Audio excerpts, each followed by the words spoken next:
Okay. Greetings, everybody. Happy, what is this, April 3rd. Wow. Spring is sprung or is in the process of springing. It's not that warm in New York City currently, but it's not that cold either. It's, I don't know, in the 50s, I would guess at this point. Hey, Gashrin, how are you? I don't have anything particular to discuss. I was actually just looking around. I will share my screen. Not that there's anything fun going on here. Here's my Hexcrawling 101 big board kinds of stuff. I was actually I had a search going on in the OSR subreddit, see if there's anything interesting hex crawls. This one probably, I think I might have thought about doing a video on this, but it's a good topic. Folks have asked me about it, I think even in these Q&A type things before. So I'll read this, I'll read some of the comments, and then we can discuss. And of course, if you guys have questions, comments, anything that would obviously, assuming you're in the chat, would obviously supersede anything I'm finding out on the internet. So please interrupt me in the comments or in the chat with anything I've covered. This was posted by Sebatao Gonzalez 10 days ago. Player's perspective, awareness of hexes, parenthetically, hexcrawling. Hello, everyone. I love running hexcrawl games, and I was wondering, from a player perspective, do you like to be aware of hexes to understand how the land and travel is structured, or do you prefer for it to be only GM facing? Do you like to have the hex map at hand, or do you prefer organic maps, or maybe draw it yourself? Thanks for your insights. So I am a GM only hex map kind of person because the hexes, in my opinion, okay, the way I run it, right, the hex maxes are an abstraction. They don't exist in the landscape. Your party isn't going around with surveyor's tools to be able to do that. The lines for hexes, so I treat it all as being a little bit fuzzy. So that's my perspective, and we can go into why I think that way. I have to, of course, admit that I believe, as far as I know, back in the day when they were first starting to use, hey, Drago 4454, thanks for the sub. Back in the day when they were first starting to use outdoor survival for doing their wilderness stuff, that it was player facing. I think they pretty much had, they used their ye old mini, would put it on the map and could move it around. And I don't have a problem with it. That's fine. Also, it's a different feel. And I think coming from a war game where you're used to having that kind of top-down sort of approach, I always imagine you look back at the movies when you see the generals in the tent and they've got the map of the area and they've got their symbolic markers for the soldiers, and they've got one of those ruler things, and I don't know what it's called, but they're kind of pushing almost like a croupier tool, like they might use in a blackjack table, where they take the stick and drag all the chips away, and they're moving it to push things around the board, and that's kind of how I feel, and that's, I think, the vibe at least that I get with that. Of course, it's all different now with VTTs. It might be just a practical thing, and some folks need the visualization. So whatever, like, it's, do what you want. Some of the responses in here I thought were really interesting that I disagree with, but it's always good to read what other people are saying. So Eaton Cheetos says the players should be actively aware that they are hex crawling, but they should be drawing the hex map themselves, i.e. don't directly show them the full map. So I disagree with this one. Okay, the players don't need to be actively aware that they're hex crawling. What they need to be aware of is how wilderness travel works. Hex crawling is just one way of doing wilderness travel. It's not even the only way you can do wilderness travel. People use point crawling. People just use montage, and then you're there. Many ways to do it. Hex crawling is one, but they do need to know how it works in terms of which areas are more dangerous than others and how long it takes to travel such as a certain amount of area. So I do think they need to know those general rules. No, I don't think they need to know specifically, okay, now you're out of the dungeon, so we're entering a hex crawl. I just need to know that they're traveling. And I always think about it as part of the, I don't want to say my job, but one of the things that, at least for me as a GM, is I don't want the players, to me as a GM, if I can smooth all the transitions between different mechanics of the game without kind of hard break of, you're leaving the dungeon, we are now in hex crawling mode, hard stop, switch the map to this map, and all that kind of stuff, like you might find in a video game where you go from zoomed in to some location to now you're zoomed out in the overworld, like Super Mario Brothers or something like that. That's not what I want. I want the players to just keep moving, and everything just smoothly goes along. So I don't think they need to know, hey, you're hex crawling. That's just a method. But they need to know the rules of travel, whatever those might be.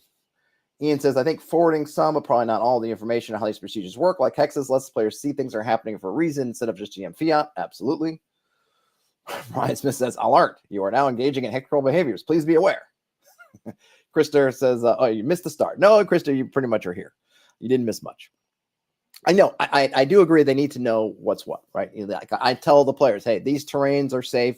These terrains are not, no terrain is safe, but, grasslands are probably the least dangerous, just relatively speaking, in terms of how often you're going to, in terms of your wandering monster checks, that sort of thing. And then travel's easiest and, kind of scales out from there. And I want them to know all that stuff, but no, I don't think they need to know you are now in hexcrawling. They should, I think, just be aware of how wilderness travel works. Just like you enter a dungeon, you enter a structure, we don't need to tell them you are entering dungeon crawling mode. It's like they know they're now in the dungeon. They're dungeon crawling. If they're now trudging through the wilderness, they know they're doing wilderness travel. Okay, so I might, I might not go that route, but I'm, no shade on those who do like it. Reluctant GM says hexes are like stats and hit points. It's a game and the players need to know the units so they can make good judgments. I don't see this as being true, much like they don't need to know if I'm using 10-foot squares or 5-foot squares when mapping a dungeon. It literally makes no difference. What they need to know is in a dungeon is kind of what their general area is like and what they do. They don't need to know the units. It's not like hit points. I think they might need to, I think it's good to know, hey, in X amount of time, that mechanically, right, in a dungeon, every 10 minutes, we may roll for encounters or whatever that might be, even though that itself is not going to be true for all dungeons, right? Even the basic rules of dungeon crawling are going to change in certain dungeons. If I tell my players, hey, right, normally or in the average spot, I'm going to check once every 2 turns for wandering monsters. That's not even true all the time. Sometimes it might be once every turn. Sometimes it might be once every 4 turns. And the variances they're going to have to discover. They don't tell them that, just like you don't tell them a monster's hit points generally. They don't say an ogre and I say, oh, ogre, 28 hit points. No, I don't do that. I mean, again, free to do it however you like. But what they need to know are things like, yes, every day, generally speaking, because again, these rules are there to be manipulated depending on the different environments, not going to always be true, right? Generally speaking, let's say in grasslands, once per day, once per 12 hours, I will check for encounters, but that's subject to change, right? They need to know that, but I don't think they need to know anything else about the really. Level 2 janitor says a player facing hexes are super important. They give structure to the exploration part of the game.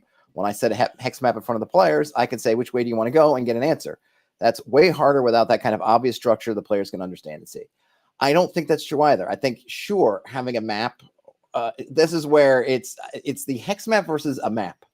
To me, the hex map is a specific sort of map that is there to be a tool for the party or for the table, whether that's only the GM and players, however you want to do it. It's a tool, but it's not, to me, the hex map and the map are different. I like to give them a map, or I'll make available to them sometimes a map that they can find, purchase. Sometimes they're given, sometimes it's a good reward. They get a map that will give them some of the area, and then they can start to try to make sense of it. I do think it's good to have, points of interest on the map to sort of give them areas to go if they don't have any kind of plot hooks or anything that say where they should go. If it's just really the sandbox, you're dropping them in and saying, okay, now where? Sure, giving them some kind of frame of reference for, okay, you here are in Old Town, half a day's ride away, or the next hex is the cave of treasure, and then a little bit of forest, the forest of wishes, and where do you want to go? Okay, great. You don't need the hex map for that. You just need to give them essentially context for your world, which can come in many different ways. It can just really be in text and descriptions. It can be in a regular map.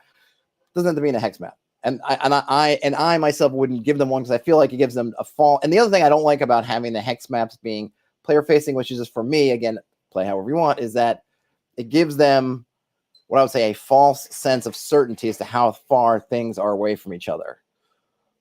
Those ideas that I don't think they should have unless they know, in which case, if they know, then I can just tell them, hey, my character who's grown up here all the time, does he know how far the Lonely Mountain is from the town of the ruins of Dale? It's like, yeah, he would know. He lives there, so I'll just tell you. But I don't like them being I don't want them to be able to chart it out. And that's kind of, much like the same I feel like in a dungeon, with the VTTs, you get this false sense of that everyone can see exactly how big spaces are, how long spaces are. But in reality, is that's not true. You're doing a lot of estimating and kind of guessing. And I like to kind of keep that going. But that's just me. Brian says you need to spray fog into the room, swap out the map of the table, and engage in travel. I would love to be able to do physical, get some, what is that? The dry ice, right? And pour some dry ice out in the room and then have all kinds of trickery. That would be great.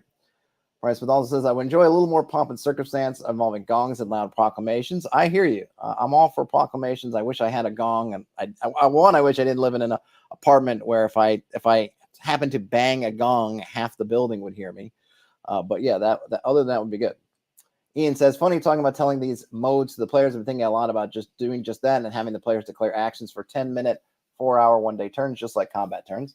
I think you can. And for some folks, that will work very well. And I've seen games. I mean, at least I saw running online, play-by-post games, where the GM would say, all right, turn, wandering monsters. Yes, I rolled. Zombies. 80 feet away. I don't remember seeing, and I didn't follow it so long to see if what they would do if they rolled for wandering creatures and it was they failed surprise, but that they were basically turn, stop. Here's each segment of the turn, and then go through each segment, bam, bam, bam at the end of it. Okay, now turn, right? Oh, at the end of that, torch now has 4 turns remaining. Turn, and then bam, bam, bam, bam. Boom.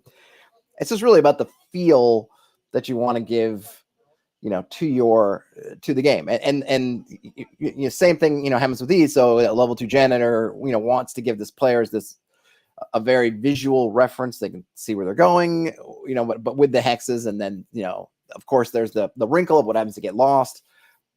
And then some folks have just taken getting lost to being like running it like in a point crawl, where getting lost is really about spending more time than you want to. So if it's originally 2 days to get to the location, but you get lost, then it takes 3 days. I'm not a fan of that.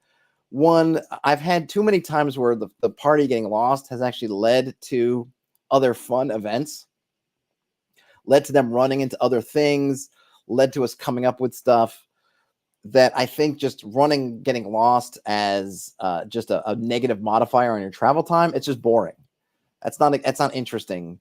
It's not interesting to me. I feel like it loses out on all of that kind of dynamism. Like, oh, okay, you took 3 days instead of 2 days. Yeah, you could do that, but that seems to be kind of, I don't know, it's blah. I mean, yeah, you can have an encounter and you can make it, but I don't know. I just think that, to me, at least, I'm not playing a point crawl, so it's not about like, oh, you get stuck on the road and it's muddy, but you're going to get through it eventually or you run into traffic.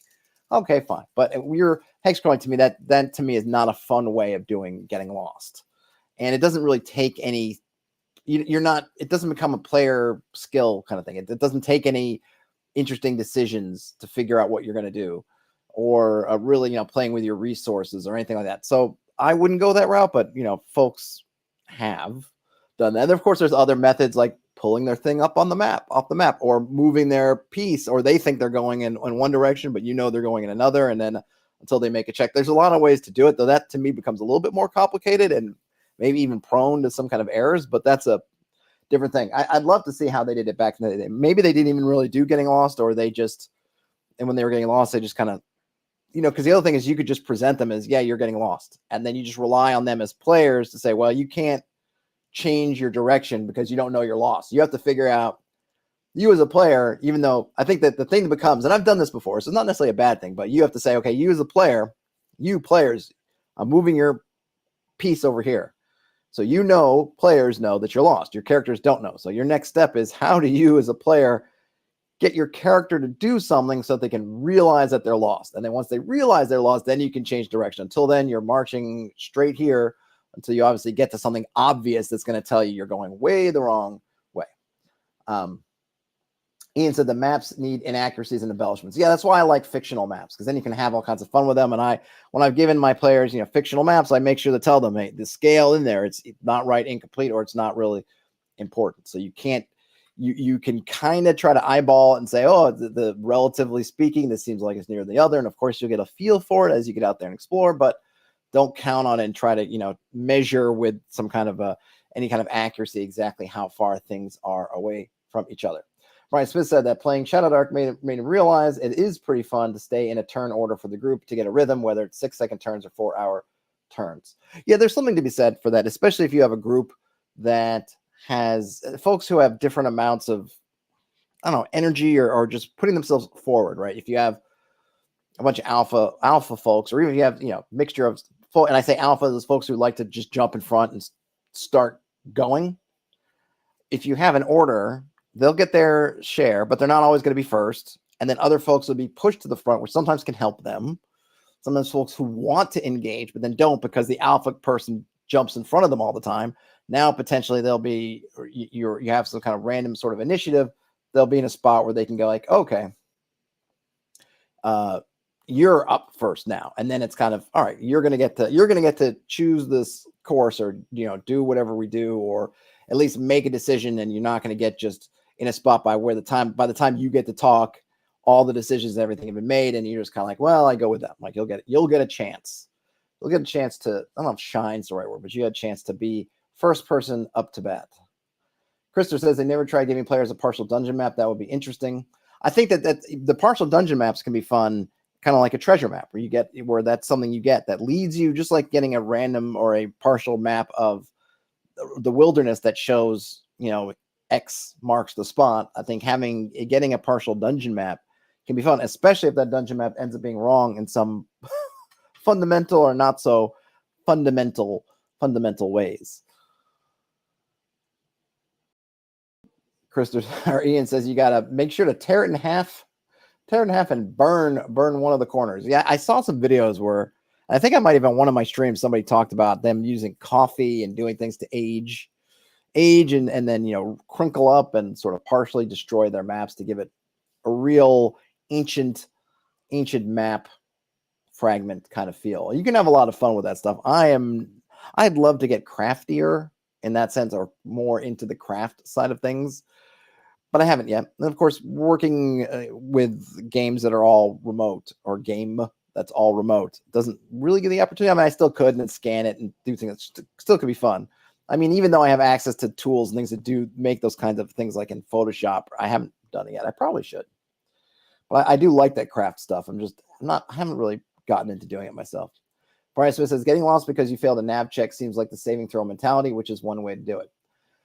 Yeah, well, I mean, there's a couple ways to do it, right? Because originally, it's not necessarily even that you fail a nav check. It's basically the world rolls against you. I mean, that's really how it is. If you go to BX, it'll just say, hey, you're in the I don't know, let's say the swamps.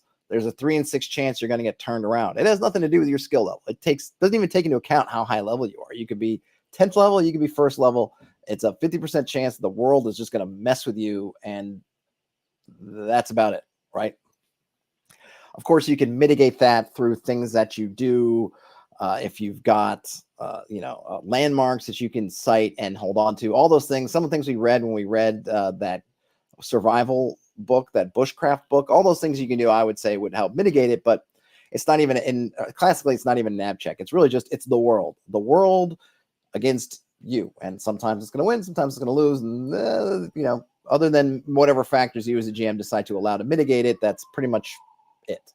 Of course, in a post skill feat kind of world, then it becomes more, hey, you're making a navigation check, and that happens again with whatever things you can do to modify that roll. But at least at that point, the advantage to the skill roll, much like a saving throw, is it will theoretically scale with your level. Your saving throws get better as you get higher level. Your skill presumably will increase as you get level, whereas the flat roll, as seen in BX, doesn't change. It is exactly the same, which you may appreciate as just, hey, the world's the world, and you may be 18th level, but the world is a billionth level, so it, to them, it makes no difference at all to the world. Or you may want to look at ways of like, well, now you're 6th, 7th level, or whatever level you think, maybe it's a little bit less. Maybe you're less prone to getting lost, or you've lived there for 20 years now, whatever it happens to be. Oh, Ian likes teabag tinting. I don't think I've seen that one. I've only seen coffee tinting. I'll have to look up teabag tinting. And Ian also mentions that there are lots of good image templates for parchment and whatnot online too. Yes, very true. No, Sorian says fictional partial maps weathered and torn, then you sound a golf when you handed to the players. I am digging the gong. I'm thinking that maybe I'll have to get a gong sound effect that I can load in since my game's online. But I can just press a button and trigger the gong. Fluffy the Griffin says, I only make getting lost a possibility in sailing, forested areas, or mountains. I expect the characters to have at least basic Pathfinder. I make no expectations of the players. There was someone who commented recently on one of the videos and said that they should be able to get lost even in grasslands. I think it was more just, and I get it from that. What I think they were saying is that, because the example I always use is, you're a lonely mountain, huge mountain, and at some point you're in the grasslands, you're facing a lonely mountain. Can you really get lost? Can you really lose sight of the mountain and somehow get turned around? The answer is no. And their point was that if you needed to get to a specific point of the lonely mountain, even being off a little bit is going to shift you one way or another. But that to me is a whole different kind of thing, because you're not lost in a hex in a sort of a large scale, because lost in a hex crawling sense is like you're off enough that you're really running like miles and miles off target. I mean, potentially you're going from one 30-mile area that you're somewhere into to a different incorrect 30-mile square area that you're into. So that's kind of a lot. So I think if you can sight the thing generally, you're kind of going to generally get there. Now, in terms of, you need to get to the secret portal that's in the secret door that's within, one fold of the mountain, and now you're off course. That's totally different. But I wouldn't even handle that. That role isn't for them to get to the secret door. It's for them to just get to the Lonely Mountain hex, basically. And then once they're in the Lonely Mountain hex, we'll zoom in closer, and it'll all be about them mountain climbing or maneuvering to find the secret door. So I tend to go with the getting lost part. But I do think that it's interesting too that for whatever reason, woods, I don't think the forest gets enough due for just how confusing it can be. And I think it was in that bushcraft book where the guy, the author, I want to say it had a story about him. I think it's a man going hunting, and that somebody else came and he was up, or he was watching, and somebody else came and just got turned around from a really small distance from where the road is, where they park their car, and then coming out here. But the game doesn't really, the game makes the woods the second easiest terrain to not get lost in. And I never quite understood that, because I would have thought it should be at least as disorienting as, say, swamps or anything. I think of swamps being disorienting because it's full of mist and everything. But a lot of times you can go to wetlands and it's not particularly misty. And if it's not full of trees, you can really landmark easier. I think it's much harder to find your landmarks in a forest because you just don't have that kind of visibility. Mostly, you can't see that far. You have to really be taking small landmarks and going around. And because you're always moving around, zigzagging along trees, I feel like it's really easy to get turned a little bit, but turned enough. And then those little bits just add up over the course of hours of walking, doing a little turn here, then a little turn here, and all of a sudden you can end up vastly off course. I never quite understood why the forest kind of gets short shrift in the getting lost department. But I suppose one supposes that they were clearly wanted to have a progression from grasslands to, I guess, deserts and mountains as far as easy to hard in terms of terrain. And I guess they decided that they felt like forests were easier than hills, easier than swamps, and that's where it got stuck. But you can always rewrite the rules yourself. Well, there's a $20 a desktop gong, 8 inches. And I'm going to have a sip of blood orange tangerine spindrift for the working man. I wonder if there's any more interesting comments here. So here was one I thought was interesting. Twisted Tech Mike says, at our table, we previously hid the hex map from players and used lost mechanics, which would put them on the hex they did not intend to travel to, leaving the players to guess where they may be. After a couple of years of confusion, we have dropped this approach. I now share the hex map with the players, and getting lost is simply X hours wasted, plus additional random encounter checks. This has streamlined our play and helped facilitate an easy game loop for travel exploration, in which the players are empowered to make educated decisions. Yeah, so this is the one I was saying. I personally don't like this. and it's nothing. And it's, again, I'm not saying it doesn't work for them, because I think it probably, obviously it does, but I've had too much fun discoveries made with ending up in hexes and encountering stuff that sometimes, I mean, I think there was one time where the party ended up something they weren't thinking about, but what they was in that hex, they found more interesting than the hex they were going to. So they just kind of switched targets. I just think there's a lot of fun things. I think this approach is more that maybe the real issue is that the hexes aren't dense enough, or the content in the hexes is not dense enough. If you just end up with like lots of empty hexes around, then maybe after a while it's just causing confusion, which in itself isn't bad, because I think that we're not sure if we're lost, we're not sure where we're going. That to me are really interesting elements of play, and as players trying to figure out, well, how do we figure out where we are? We're not sure where we are anymore. Maybe we have some idea, we had some partial map, we had some concept of where we're going.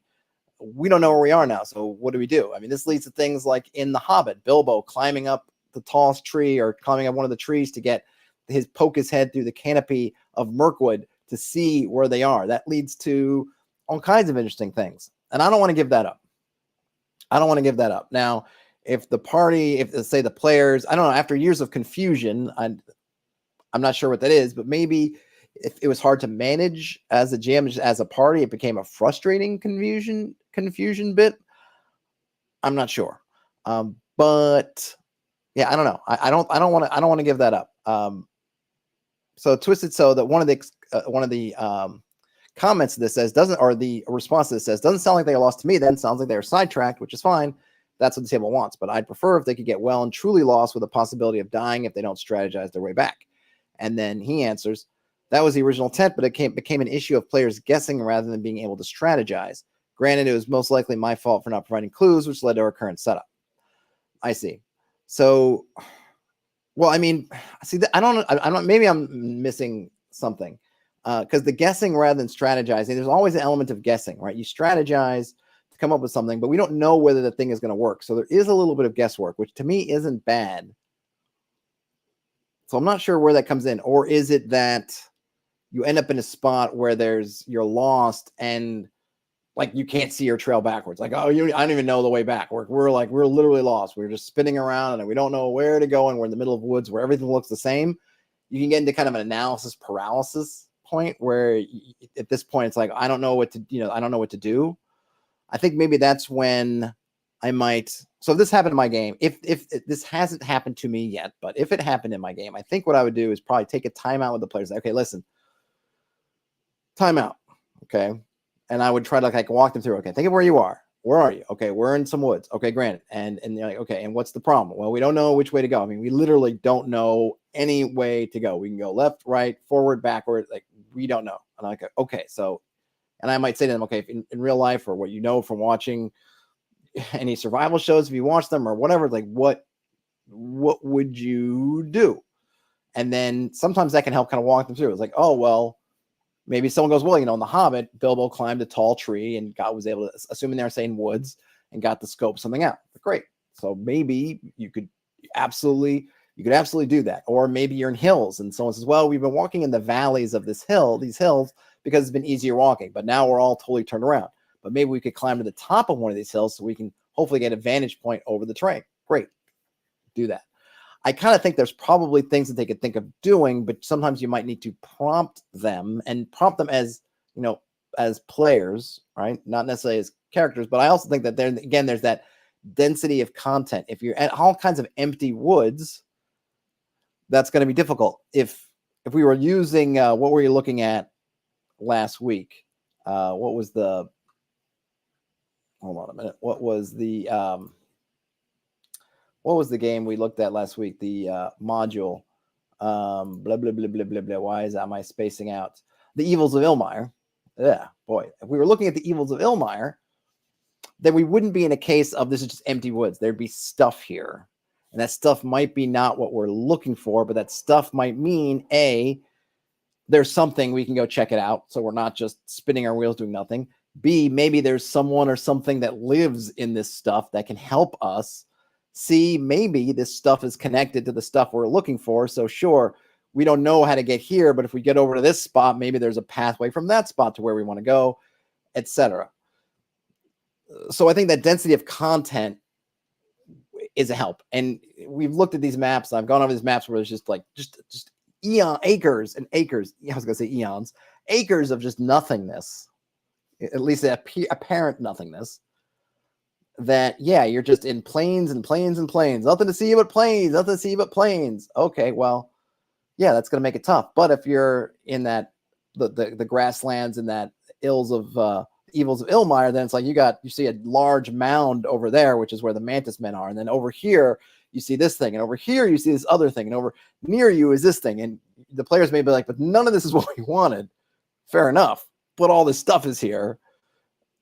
Okay, right now we have some ideas. We just where we are, we can look around, and even though I'm not sure because we didn't know, maybe we didn't ask, was it near mantis men or giant termite-looking mounds or whatever, we can figure it out. So I kind of feel like that's a problem, but not with the getting lost mechanic so much is not enough content, not enough density of context.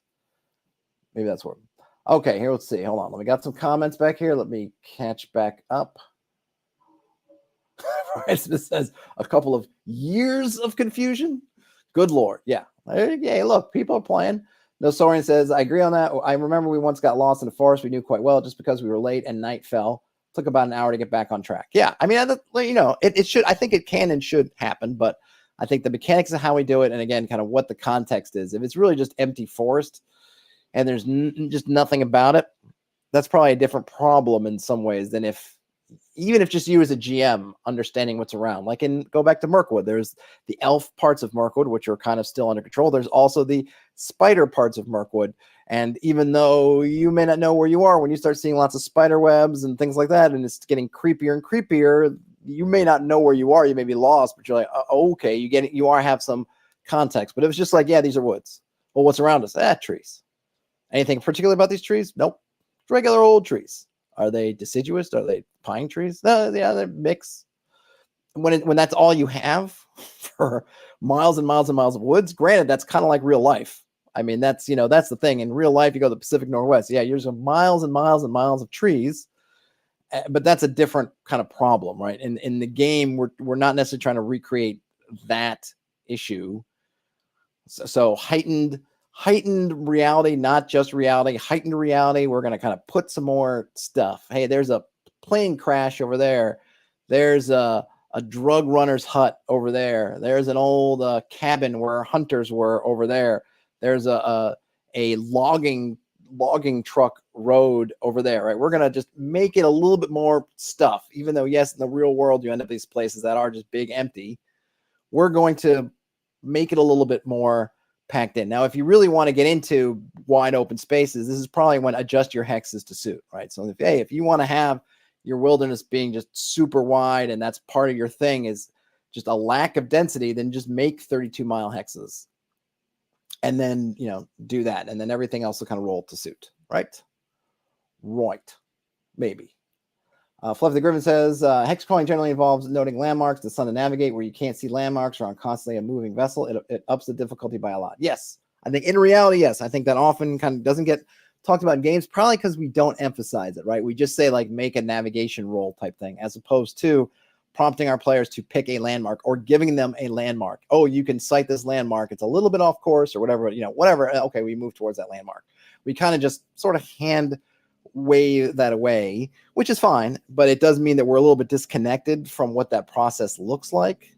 And of course, there's the whole, gaminess part of it, where I think part of why forests are easier than, say, swamps to get lost in is because I think they were giving like grasslands are the easiest, mountains and deserts are the hardest, and so we're going to kind of put everything in a particular spot, and forests ended up in the second easiest spot.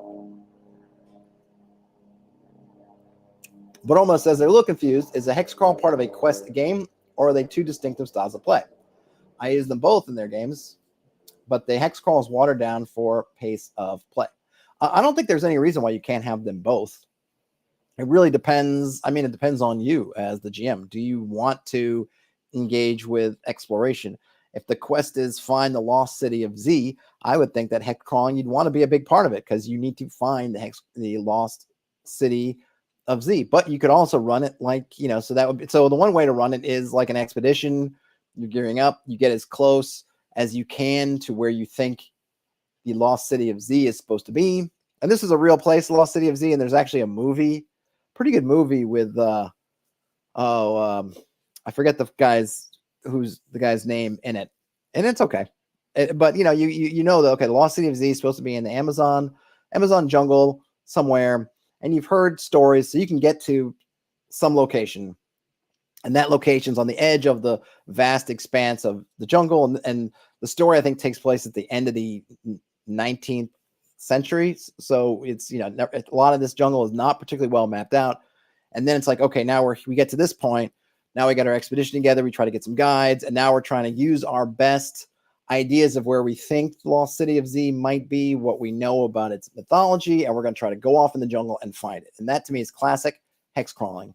We may have some factors. It's supposed to be near a river or, a tributary of the Amazon. It's supposed to be near these things. And now we're going out there. And we're trying to find it. We're going to use our best, strategies that we can. Maybe we'll try to go up the Amazon and find some tributaries and follow it. Or we're going to try to find other ways to follow it. We're going to try to find remnants. Maybe we can find some border stones, something else. Maybe we could find, I don't know, remnants of old cultivation things, whatever we're going to find. Okay, we're going to find the stuff and we're going to try to narrow it down until, boom, we've done enough and we find the Lost City of Z. That's totally one way to do it, right? That would be the hex crawling method.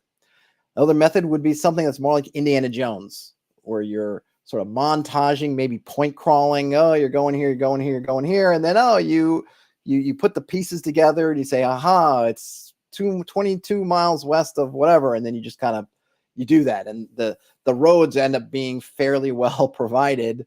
You just have to find those pathways. And then the path is kind of there for you and you follow it. Neither one is better than the other.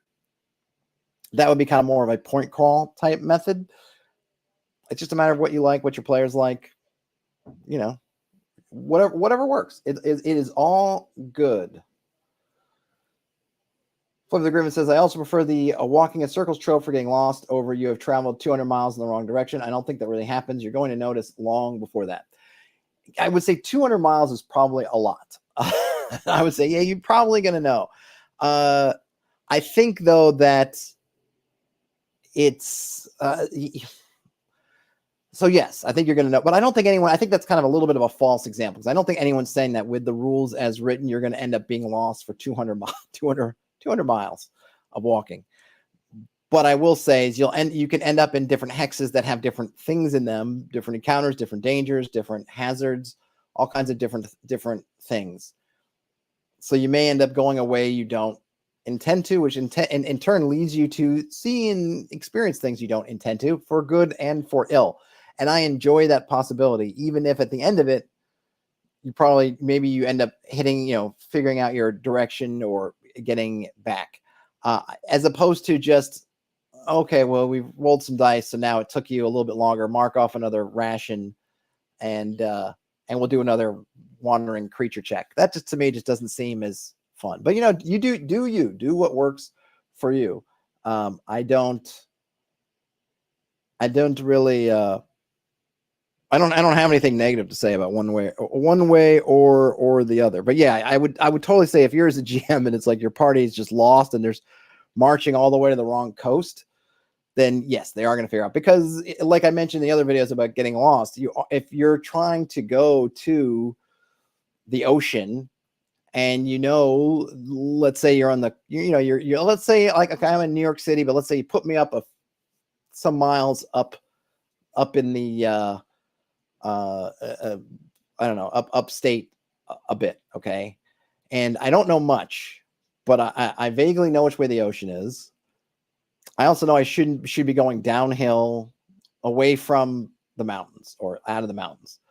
So if I find myself going up and up in the mountains, I'm going to know I'm going the wrong way. I may not know how wrong I'm going. I'm going to know I'm going the wrong way. If I find myself and I get to a river and the river's flowing against the way I'm traveling, I know I'm going the wrong way. It may not be going exactly the right way, because rivers, bend and turn. But look, I know that in general, it's going down towards the sea, right? The general rules of at least rivers on Earth, they're going towards the sea, or one way or another. So I will follow that, right? That kind of thing. So you're not going to get super lost, but you can end up being lost by enough to end up in this spot over that spot. And if you only know that you're supposed to get to the mountains and it's a mountain range, and you know you're supposed to get to the mountain that's straight ahead of you, but then you end up going over and getting to the mountain off to one side or the other, you end up in, you know, different situations. And that there's a lot of fun in that. It's not all like doom and gloom for the players. Like, it shouldn't just all be a bore. It should be, there should be, you know, content. There should be interesting things. Well, now you're in new hex. What's in this new hex? What are there any layers here? Are there any ruins here? Are there any weird castles of lords here? All that kind of fun stuff that we've hopefully populated our hexes with. All this stuff is here. So it's not just about like a boring, oh, more woods and more woods. It's no, now you enter in a clearing and you see that there's been lists set up, and you smell food and you hear chatter, and you see that there's some kind of, you know, elven, you know, whatever tournament going in this weird place in the woods. What do you do? Or you find groves of strange trees with weird purplish greenish fruits. What do you do? Or you open up into a you know, a sort of a grazing side, and you see, you know, fencing, and you see in the distance a castle with a pendant flying in the wind that you don't recognize. You know, what do you do? Like, this should all be sort of interesting things. And the party goes like, whoa, like, there's supposed to be a guy out here, like, or there's supposed to be a fairy thing, or, oh my gosh, I've never seen trees like this. Like, it should all be fun, you know, or interesting decision making. If it ends up in a situation in which there's no interesting decisions, but just make another roll or something, then you probably want to think about changing things. Oh, Fluffy, did I misunderstand? Oh, I see. Fluffy was just saying, okay, just that if people exaggerate with getting lost in tales. Yes. I would probably agree with that. I probably would agree with that. But you know, it's also, and this is the thing too, when people say like how big your hexes are, right? If you get lost and you're going in a super big hex, then depending on how you work it, like, you're really off course. So if you're doing 36-mile hexes and you go into the wrong one, then let me come over to my map here, because I have a map. I got multiple maps. Here's the old Isle of Dread map. If these hexes are all 36 miles, right, and are like, you're here, or let's see, we're here, let's just say, and these are all 36 miles, and making that wrong move, that's a lot of time and space, right? If it's 6-mile hexes, it's not that big of a deal. So the scale, that's probably one thing with the scale matters, because all your mechanics are based on your hex scale. So you'll want to think about, if you want to use hexes that are big sizes, think about how that applies to getting lost and all these other things that it's enter into what happens when you get lost. Because it's fairly easy in say a 6-mile hex. If you get lost after a few hours, you make another check, whatever. But if it's a 36-mile hex, you're getting lost, then maybe you're a whole day or 2 days where you're trudging across before you get to make that next assessment. So keep in mind your scale. Bromo says, yes, the point crawl, that's what I mostly use. The party knows the area or is going for a MacGuffin, not an exploration to find the lost city per se. Thank you for the clarification. You're welcome. I mean, you could still use hex crawling for all kinds of things. For example, and I'm not saying that you must, but let me give you an example where you might want to. I have a different, where's the other hex map? Hold on a minute. What's this one? Oh yeah, this one I think is from, which was that one from? Oh, I don't remember. But let's, this doesn't have any cities in it. Where's my other? Here we go. This one, which came off of Reddit. I don't even remember the post. So for example, and this actually, you know what, Bromos, here's the one that I would like to say. Okay, in Fellowship of the Ring, the party meets up with Aragorn in Bree at the Prancing Pony, and they know that the Nazgul, right, the ring wraiths they're there. They're basically in the town or around the town. They know they need to get out. They also know they need to get to Rivendell. Now they could take the road straight to Rivendell. That would be the point crawl. You're a Bree. It's X amount of days along the old East Road, across the river, across the bridge into Rivendell. Great. Or the bridge, and then the through the river crossing, I think. The fording of the river. Great. Okay, that's your classic point crawl. However, in this case, while they could do that, it's a really bad idea. Why? Because the Nazgul will be sitting on that road, and they can move a lot faster than the party can. So while the party could do that, Aragorn at least recognized that would be very bad because they don't have a way to fight off the Nazgul, and they'd be just sitting ducks on the road. So he decides to take them into the wilds instead, and that you could now do that with a point crawl also because Aragorn knows his way around. But it seems like a lot of it is kind of like the trackless thing, and he even has to do some sightings where you're like, oh yeah, the troll shaws are over here, so I need to go over here. It's kind of your classic point crawl, and they basically use maneuvering around. Then finally they have Weathertop as kind of their guiding. I don't think they could see it all the time, but they certainly move around, and then they get to see Weathertop, and they make their way towards Weathertop, and then things go bad, and all kinds of stuff happens. But that is a situation where if we were playing the game of Fellowship of the Ring, that would be a party choice. The quick road, which is more or less a point crawl, you stay on the road, you're not going to get lost, but everybody's going to see you on that road. You're easily going to be sighted and potentially ridden down. So you have this path where the navigation is safe, but there's a high risk from your enemies. Or you could take the hexcrawling route, which is going to go out into the wilderness. You're going to do some navigation, but these are places, remember the whole point of them going out there was that wasn't somewhere that was easy for anyone to follow, let alone the Nazgul. So it's chances of getting lost and other things. However, you're safe from the eyes and hooves of the enemy. Does that make sense? Hopefully it does.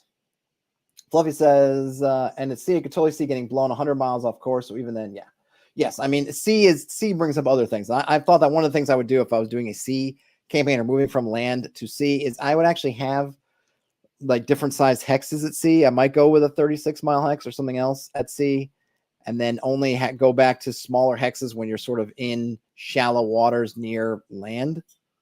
And then, because then, the open ocean, it's kind of a desert anyway, for the most part, until you get to, fishing grounds and whatnot. So that's kind of what I would do anyway.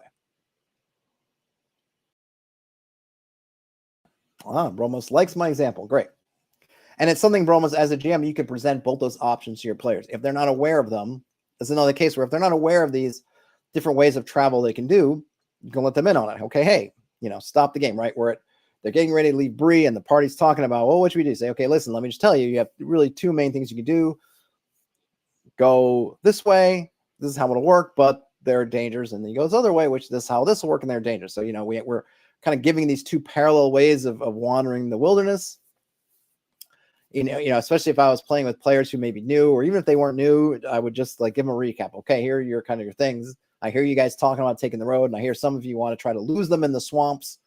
Let me tell you the skinny about both these things, the kind of generic pluses and minuses about them, and then you can choose, and then we will play. We'll just play it out, whatever you decide to do. Well, that took, I think we covered a lot of that one. I don't know if there's any other good ones. Hex crawl suggestions, seeking a hex maze generator with jacazing. I'm not even sure what that means. How to deal with half hexes and 130. How do you handle horses? I think that was about it. I think I've read most of these. There's nothing super amazing. Any of you guys have any other questions, comments? Anything else? Ian says, possibly deliver that information through a medium of an NPC, so the player's going to say, see, this is definitively the only way. Well, I mean, in my case, I generally will, you can do that, sure. If they're, Barleyman, the tavern keeper at the Prancing Pony, yeah, you could have him say it. But I literally, what I will do is just say that I would try to give them the whole breadth of things, right? I just want to say, like, here are the different ways we're handling it. So, and because I'm talking and I'm giving them meta information of here's how a point crawl works, here's how a hex crawl works, and these are the kind of things you can expect this way versus the other way. If you're on the road, you're not going to get lost. Also, anything chasing you is not going to get lost. That kind of thing, right? So I would just kind of lay it out in a generic way as opposed to in the fiction way. That's why I would kind of take them, sort of pull open the meta curtain for a minute and say, okay, we'll just talk out these options in a meta way about how these different modes of travel work. So you make sure you have it sorted. In terms of, having a helpful NPC goes like, well, if you get on the road, the Nazgul just run you down. Yeah, they might. It depends. I don't always like to do that because I don't want the party to rely on some always be listening for an NPC to tell them what to do. It would just be, so I try not to do that, or I try to mix in a lot of bad information, like you didn't say the Fellowship, like, they hear the swamps and have Barleyman go, swamps? you'll get eaten alive by these horrible insects and disease. Stay away from the swamps, you know. And then the party's like, well, should we, you know, because I don't want them to always look to say like, hey, NPC, what do you think about these plans? You know, but obviously that's going to be, your miles may vary depending on how much the party trusts your NPCs. Fluff the Griffin says, Jacase in the dungeon means making it nonlinear, if you remember correctly. Yes, you are correct. After Janelle Jacase, it's supposed to be Jacasing because her name is Jacase, not Jacay, but people say Jacaying. I mean, we could look at that one if you're curious about it. But I don't know what they mean by hex maze generator. But I guess this was posted 10 days ago by Richard Epsilon Hughes. Does anyone know of any good existing algorithms for generating a hexagonal labyrinth with shortcuts, i.e. one that doesn't unwind into a perfectly branching tree? Maze generator is close to what I'm looking for here, but hexagonal mazes it generates are trees with no loops or jacasing.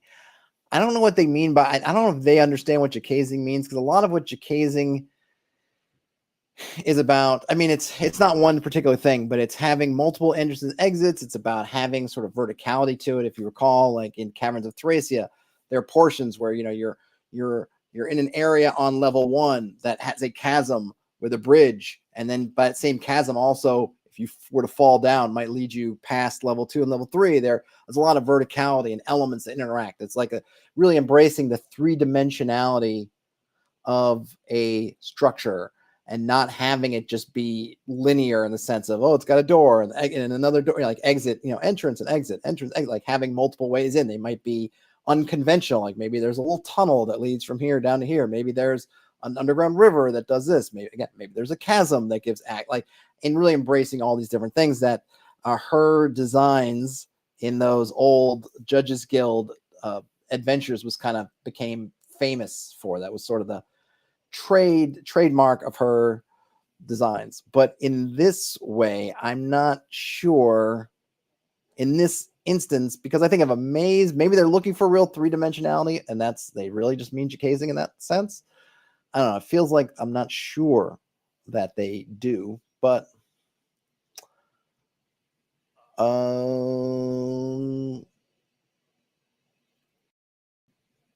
yeah, I'm not sure. But yes, that is jacasing from Janelle Jacase. Oops, I went back to the wrong one. Let's see. Any other things? I'm going to look around. I'll look around a little bit more. There is a Hexcrawling subreddit. We could take a look.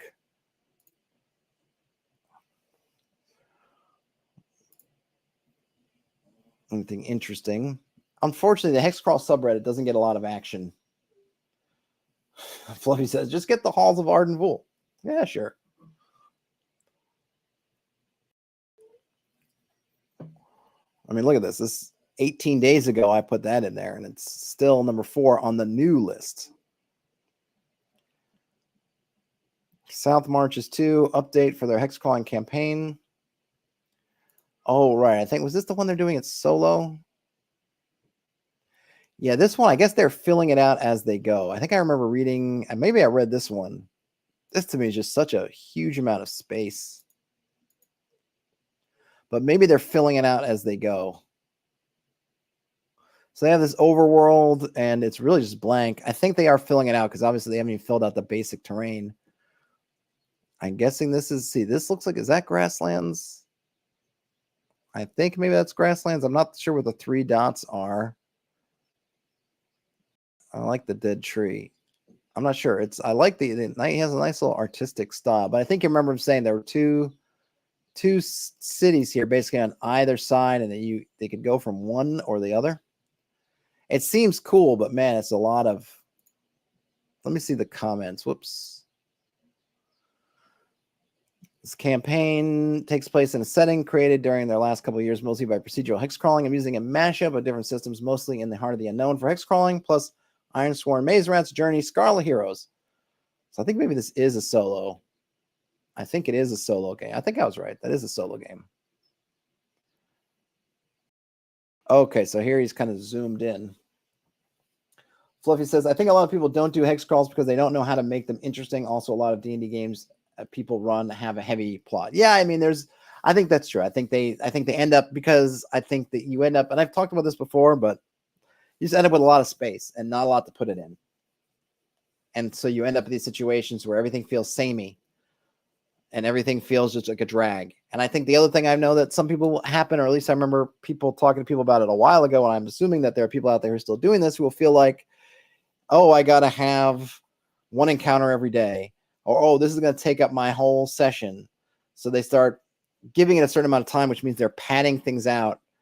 And it's weird because you don't do that in a dungeon. You don't really do that. You might think like, oh, I think we're going to take this level of dungeon tonight, but you wouldn't say like, oh, I got this 3 rooms and I'm going to pad it out so that we don't get past these 3 rooms on the end of the night. And so, yeah, then of course, if you were to do that, then you would probably everything would take longer. You're stretching out how long it takes, just not even in game time, but just in the time it takes you to explain. You're really drawing out your descriptions of hallways that have nothing going on, and yet you're giving all this detail, and really, oh, well, what do you do? Are you taking 5 steps? What do you want to do? You want to take it's like, I just want to take another step. There's a door 30 feet away. Can we just get there? Oh, but then another 10 steps. What do you do? And it's like, I just want to, it's now 20 feet away. Can I dash to the door? Can I just get there? Right.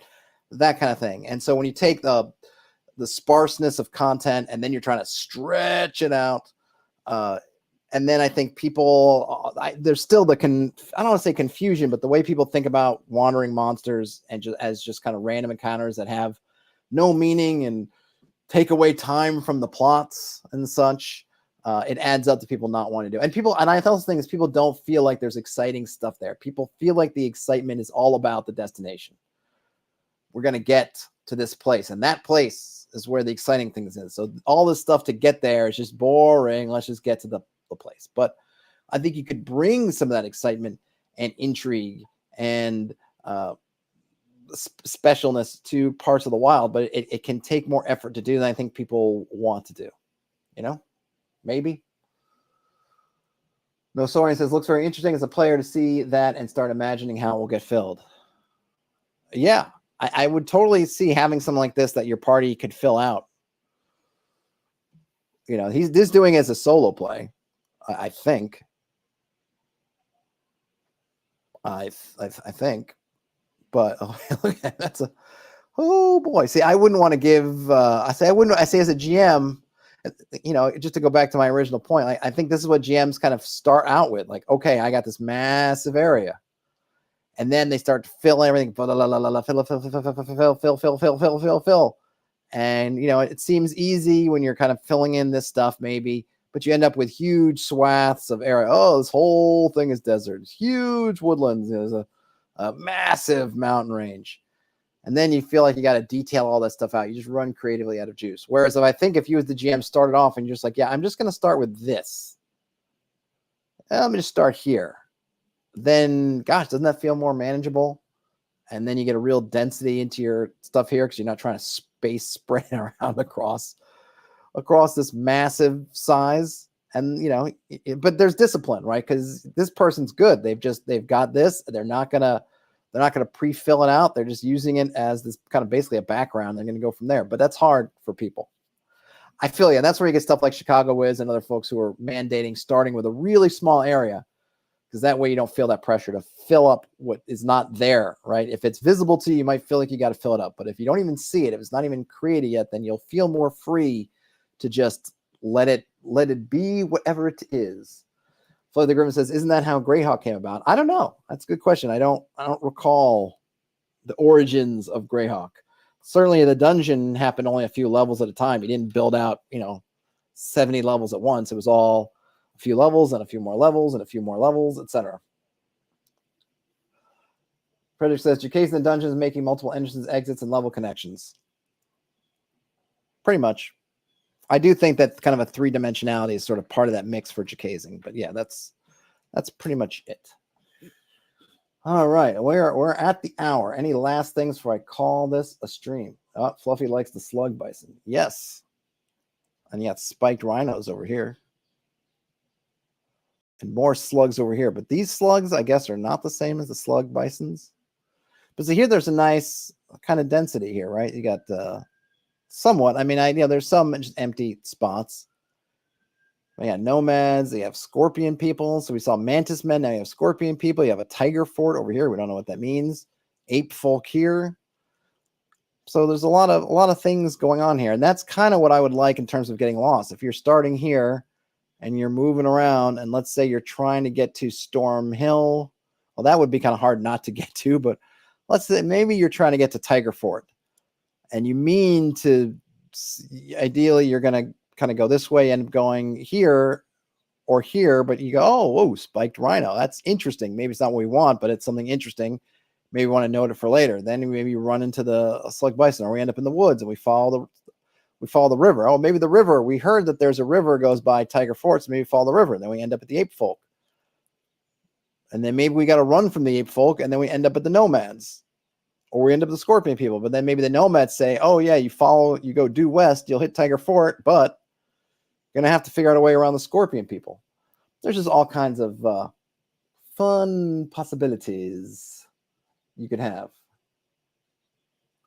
Fluffy says that map looks like a blast to explore. Bromo says also biomes don't change much for many miles, so that can make it feel the same for a while. Yes, Bromo's in our world. But remember, we're not playing in our world. We're playing in a fantasy world that's got slug bison and scorpion people and spiked rhinos. So I think just in the same way that when you're writing books and things, we tend to all get into what they call, heightened reality. If you listen to a conversation in a movie, dialogue in a movie, it doesn't sound like dialogue in real life sounds, because it's more thought through. Even when they're